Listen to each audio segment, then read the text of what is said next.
میں نے کسی مشہور رائٹر کا ایک بہت مشہور ڈائلاگ سنا جس میں اس نے کہا کہ محبت جو ہے وہ خود غرض لوگوں کا کام ہے۔ اس ڈائلاگ نے میرے اندر ایک عجیب سی سنسناہٹ پیدا کی۔ میں نے سوچا واقعی یہ ٹھیک کہہ رہا ہے۔ ہم آئے دن خبروں میں سنتے ہیں کہ فلاں نے اپنی محبوبہ کو قتل کر دیا، فلاں نے محبت کی شادی کی اور کچھ عرصہ بعد اپنی بیوی کو قتل کر دیا۔ میں نے سوچا کہ یہ کیسی محبت ہے جو میرا اللہ مجھ سے کرتا ہے، جو ہمارا اللہ ہم سے کرتا ہے؟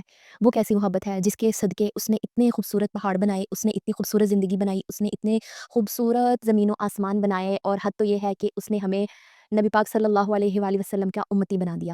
یہ کیسی محبت ہے کہ جس نے ہمارے آقائے دو عالم حضور نبی کریم صلی اللہ علیہ وآلہ وسلم کو سجدوں میں اپنی امت کے لیے رلا دیا۔ یہ کیسی محبت ہے جس میں ماں بغیر سوئے اپنے بچے کا خیال رکھتی ہے اور اف تک نہیں کرتی؟ یہ کیسی محبت ہے جس میں باپ اپنے کندھوں پر بے تحاشا بوجھ اٹھاتا ہے اور اپنی اولاد کے چہرے پہ مسکراہٹ لانے کے لیے دنیا کی تمام سختیاں ہنس کے برداشت کرتا ہے؟ یہ کیسی محبت ہے جس میں بہن بھائی اپنی ذات پر تکلیف برداشت کرتے ہیں لیکن اپنے دوسرے بہن بھائی کو سکون اور خوشی اور اطمینان دینے کی کوشش کرتے ہیں؟ مجھے لگا یہ رائٹر غلط ہے، کیونکہ یہ رائٹر کبھی ٹھیک ہو ہی نہیں سکتا۔ اس رائٹر کی اس بات میں بہت بڑا تضاد ہے۔ محبت خود غرض کیسے ہو سکتی ہے؟ ہمارے نبی پاک صلی اللہ علیہ وآلہ وسلم کی زندگی کو دیکھیں تو ہمیں پتہ چلتا ہے کہ وہ ان کی محبت کس قدر بے غرض تھی۔ اگر اللہ تعالیٰ کی تخلیق کو دیکھیں تو ہمیں پتہ چلتا ہے کہ ہمارے رب کائنات کی تخلیق کس قدر بے غرض ہے۔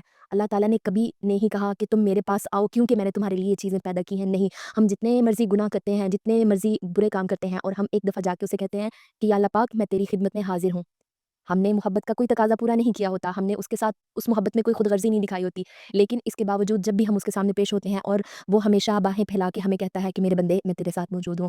اللہ تعالیٰ نے ہمیشہ ہمیں ہر قدم پہ یہ ثابت کروایا ہے کہ ہم غلط ہیں، اور اس کی ذات برتر جو ہے وہ سب سے اعلیٰ ہے، وہ سب سے بڑا غفور الرحیم ہے۔ محبت کبھی بھی خود غرض نہیں ہوتی، محبت ہمیشہ دینے کا نام ہے، محبت احساس کا نام ہے، محبت تکلیفوں کو برداشت کر کے آگے بڑھ جانے کا نام ہے، محبت کسی کی آنکھوں میں آنسو نہ آنے دینے کا نام ہے، محبت کسی کو سکون دینے، کسی کو خوشی اور اطمینان دینے اور کسی کی زندگی کو پھولوں جیسا کر دینے کا نام ہے۔ محبت کبھی بھی ہمیں خود غرضی نہیں سکھاتی۔ محبت کبھی بھی یہ نہیں کہتی کہ صرف اپنا سوچو اور آشنا سے مل کر اپنے محبوب کو، اپنا جو آپ کے لیے نوالا کما کے لاتا ہے اس کو قتل کرو، یا محبت کبھی بھی یہ نہیں سکھاتی کہ اپنی اولاد کو قتل کر دو۔ اس طرح کی چیزیں محبت نہیں سکھاتی۔ محبت وہ ہے جو ہمارے نبی پاک صلی اللہ علیہ وآلہ وسلم نے اپنی امت سے کی۔ محبت وہ ہے جس کے صدقے اللہ پاک نے ہمیں اشرف المخلوقات بنایا اور ساری دنیا بنائی۔ محبت وہ ہے جو ہمارے ماں باپ ہم سے کرتے ہیں۔ اپنے محبوبوں کو، اپنے پیاروں کو اپنی دعاؤں میں یاد رکھیں، اور ہمیں بھی دعاؤں میں یاد رکھیے گا۔ اللہ حافظ۔